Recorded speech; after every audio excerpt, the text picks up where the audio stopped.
Bismillahirrahmanirrahim. Jadi istighfar itu upaya biar bisa tobat, tolabul maghfirah, doa.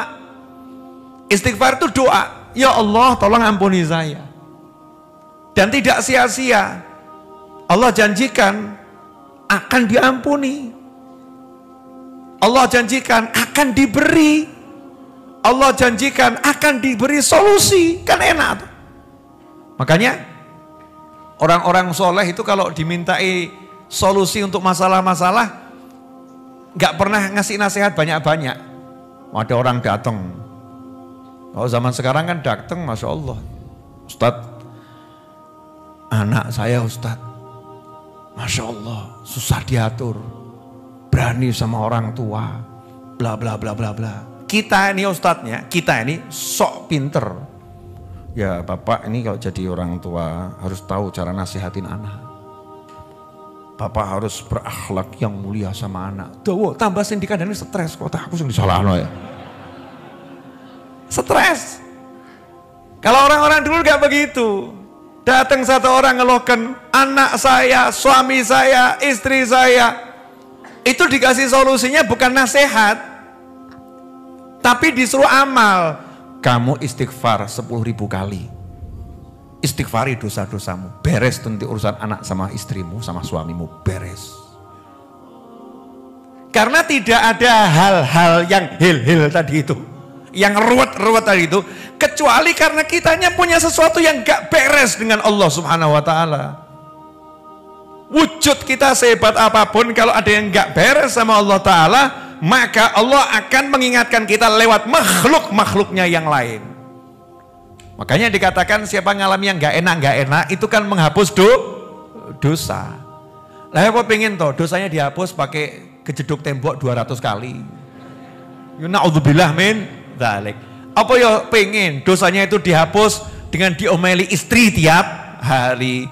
Apa ya pengen dosanya dihapus dengan diperenguti suami setiap pagi. Kan yang gak enak. Kan ya enak toh, pagi kok lihat suami mesem ya, pulang kantor lihat istri kok nyiapkan teh sama senyum, itu kan nikmatnya luar biasa. Ketemu anaknya Pak Ayah ngerangkul kan penak, bukan anak dipanggil nak, siapa kamu? Gak kenal, loro hati itu ya, sakit ya, na'udzubillah min dzalik. Lah gimana caranya biar bisa seperti itu? Caranya jangan suka nyalahin orang lain. Jangan suka menyalahkan keadaan. Kadang-kadang itu Masya Allah. Ini ekonomi ruwet. Makanya rezeki saya seret. Orang urusan nih. Semut itu nggak pernah urusan sama ekonomi. Ada itu. Dunia semut mengalami apa namanya kegagalan sistem ekonomi. Orang nggak ada kan. Semut tuh hidup dimanapun kok bisa dapat rezeki. Betul atau betul? Mau awakmu kalah mbak semut. Kenapa kok kita nggak bisa jadi seperti semut? Sebetulnya bisa. Semut taat kok, nggak ruwet. Taat sama Allah Ta'ala. Semut nggak pernah nyalahin orang lain, nggak pernah nyalahkan keadaan. Dia jalani kehidupan sesuai perintahnya Allah Ta'ala. Ya hidupnya enak. Makanya kalau kita pengen selesai masalah kita apapun, jangan nyalahin orang, nyalahin sana, nyalahin sana, nyalahin sana, nyalahin keadaan. Enggak. Semua yang ada di sekitar kita ini Allah kasih untuk mengingatkan kita. Allah kasih untuk membersihkan kita. Allah kasih untuk naikkan derajat kita. Nah kalau kita pengen yang enak, ya gampang caranya. Biar kamu nggak ngalamin yang itu, maka bereskan dirimu sendiri, selesai.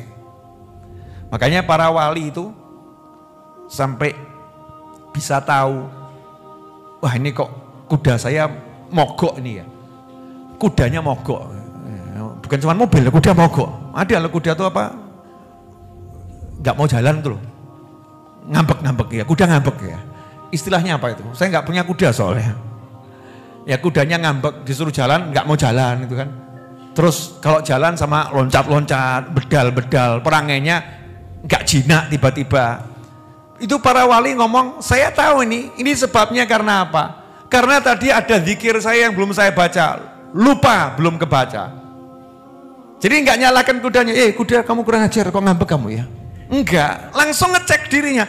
Awakku ki sing salah apa? Apa yang salah? Oh, biasanya saya baca Yasin jam sekian. Ini Yasin belum saya baca. Oh, saya biasanya sedekah begini. Hari ini saya enggak sedekah. Jadi yang dipikir tuh itu orang-orang soleh. Lah kita ini sudah banyak salah, enggak mikir salah. Bojo ngamuk, wedok kayak ngono. As, jolke. Ngaco gitu kan ya. Suaminya galak. Orang kok temperamen begitu. Tidak seperti Habib Novel, murah senyum. Wah, tambah ngamuk gitu ya. Banding-bandingkan gitu. Terus mulai mikir, ya miliknya orang lain ya dibegitukan gitu. Naudzubillah min dzalik. Sebetulnya kan simple. Kenapa suamimu marah-marah? Jawabannya adalah karena kamu punya salah sama Allah Subhanahu wa ta'ala. Kenapa istrimu marah-marah? Jawabannya adalah karena kamu punya salah sama Allah Subhanahu wa ta'ala. Gimana caranya biar suami nggak marah, istri nggak marah, anak juga bisa diatur enak? Jawabannya jangan buat masalah sama Allah ta'ala. Selesai. Nah, masalahnya ini kita sama Allah buat masalah terus. Nah, yang kurang ajarnya sudah buat masalah, merasa nggak bersalah kan yang dablek gitu ya. Wongnya ya teko. Siapa lagi kalau bukan kita? Kita ini udah buat masalah sama yang maha kuasa, tapi kita merasa nggak pernah berbuat salah. Hebat atau nggak hebat itu? Hebat. Mau habis sholat diajak sama imam istighfar 3 kali aja beratnya luar biasa. Imamnya udah teriak-teriak, Astagfirullahaladzim. Makmumnya ngomong gitu. Lidahnya suruh niru aja kok beratnya luar biasa. Seharusnya kan lebih banter dari imamnya. Astagfirullahaladzim, astagfirullah. Takoki imam, dungaren kok banter dosaku akeh. Ya, semakin keras kan semakin mantep istighfarnya. Ini kadang udah habis sholat diajak istighfar 3 kali aja tembak nanya, dalilnya mana? Istighfar 3 kali itu dalilnya dari mana itu habis sholat itu? Istighfar model begitu siapa yang ngajarin? Wah ini bid'ah, Masya Allah. Istighfar kok bid'ah. Wah anehnya luar biasa. Jadi ikhwani rahimakumullah, jangan nyalahkan keadaan, jangan nyalahkan sekitar, cek diri sendiri. Mesti ada bagian kita ini yang butuh diistighfari. Coba hari ini sudah, mata kita ini tadi dari mulai pagi sampai malam ini kira-kira butuh diistighfar enggak matanya? Butuh ya? Ngaku alhamdulillah tuh ya sadar. Hati kita hati-hati, coba dicek. Ada enggak tadi iri, dengki yang enggak sengaja tiba-tiba muncul iri, dengki, ya, merasa benci, dendam, marah sama orang, ada enggak itu? Ya, mulut kita nih enggak sengaja ngobrol sama temen gitu ya. Kemudian ikut andil ghibah, ngerasani, gunjing orang. Bahkan jelek-jelekkan orang tanpa kita sadari. Tangan kita nih di handphone yang cilik tuh handphone tuh Masya Allah. Tapi kita nggak sadar ngirim pesan-pesan yang di situ ada hal-hal yang diharamkan sama Allah Subhanahu wa ta'ala. Yang bisnis, Masya Allah, jual barang di platform-platform online itu 100% asli, padahal ya gak asli. Masih seperti baru, padahal bekas. Ya masih seperti baru. Itu definisinya gimana masih seperti baru itu? Susah atau ya? Nah ini kadang kayak sumpah urung tahu nabrak, tapi ditabrak. Sumpah niatnya ini sumpahnya bohongin orang. Sumpah nih mobil ini belum pernah nabrak, betul tapi ditabrak. Kurang ajar atau enggak kurang ajar itu? Dustain orang gitu. Ini perlu diistighfari. Jadi kita kalau mau selesai masalah kita, enggak usah ruwet-ruwet, duduk istighfar. Duduk istighfar. Nah berapa kali istighfar itu? Diajari oleh Nabi Muhammad SAW. Siapa yang pagi istighfar 70 kali, malam istighfar 70 kali, maka dia tidak akan dicatat dalam kelompok manusia yang pandai berdusta dan tidak dicatat dalam kelompok manusia yang lalai. Gampang ya? Pagi 70, malam 70. Istighfarnya modelnya bagaimana? Sakarepmu. Nah kita ini kan minat du'afa, orang-orang lemah. Biasa kan cari paket hemat ya. Beb, istighfar yang paling hemat aja Beb ya. Cepat, ringkas. Nah istighfar yang paling cepat tolabul maghfirah itu ucapan astaghfirullah. Atau rabbighfirli. Atau Allahumma ghfirli. Itu ucapan istighfar. Jadi kalau kita bilang astagfirullah, astagfirullah, astagfirullah 70 kali. Pagi itu mulai dari pagi sampai maghrib. Terserah mau dibacanya jam berapa, ya. Malam itu mulai maghrib, ya, sampai subuh. Terserah mau dibacanya kapan. Ambil waktu. Ya bagusnya misalnya mau tidur.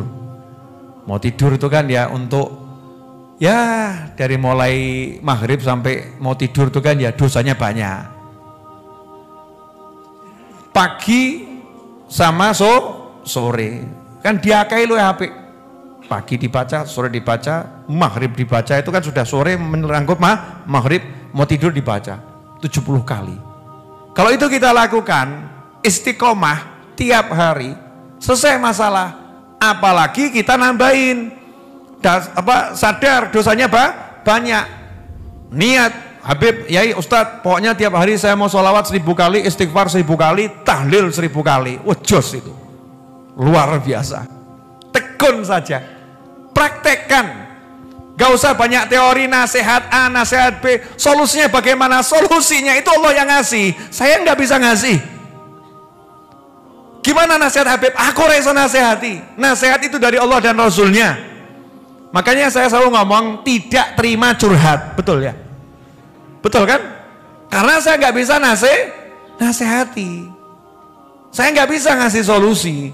Yang bisa ngasih solusi Allah Subhanahu wa ta'ala. Yang bisa nasehatin Allah Subhanahu wa ta'ala dan baginda Muhammad SAW. Dan sudah dinasehatin sama Allah dan Rasulullah SAW. Dan sudah dijanjikan solusinya, tinggal diamalkan. Jadi sebetulnya mudah atau susah? Mudah. Ya Arhamar Rahimin.